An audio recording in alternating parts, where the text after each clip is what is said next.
Ukrainada asir tushgan o'zbekistonliklar prezidentdan yordam so'radi. Assalomu alaykum qadrli mehmon, videodan to'liq xabardor bo'lish uchun videoga like va podpishka tugmalarini bosib qo'ying.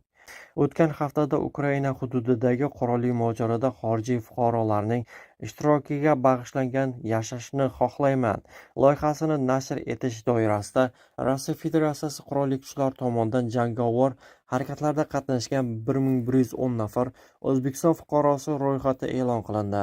Material O'zbekiston jamiyatida keng jamoatchilik rezonansiga sabab bo'ldi va davlat idoralarining rasmiy munosabatiga sabab bo'ldi.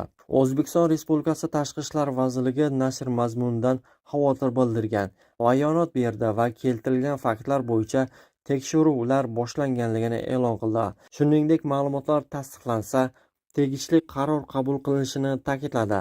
Ayni vaqtda Ukrainada harbiy asirlar lagerlaridan birida loyiha vakillari Rossiya tomonidan harbiy amaliyotlarda qatnashib asirga olingan bir qator O'zbekiston fuqarolari bilan suhbatlashdi. Mahbuslar aldanganligiga ishonishlarini aytishdi. Ularning so'zlariga ko'ra, dastlab ularga yuqori maosh, qog'ozbozlik va rasmiy himoya va'da qilingan. Biroq aslida ularni Rossiya tomoni tashlab qo'ygan.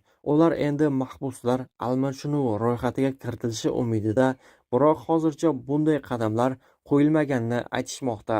Mahkumlarning o'zlari O'zbekiston Respublikasi Prezidenti Shavkat Mirziyoyevga yo'llagan video murojaatini yozib olishdi.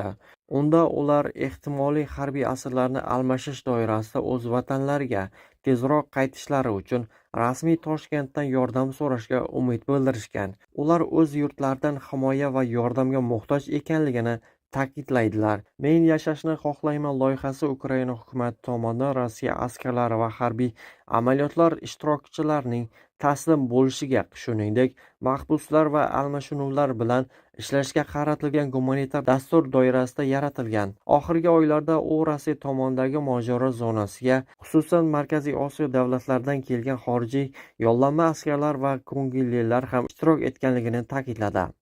Ukraina asirligida qolgan O'zbekiston fuqarolari bilan bog'liq vaziyat xorijdagi o'z fuqarolarining huquqlarini himoya qilishda rasmiy tuzilmalarning faolroq ishtirok etishi zarurligi, shuningdek, qurolli kuchlar mojarosida ishtirok etishning oldini olish muhimligi masalasi ham bir bor ko'rilmoqda.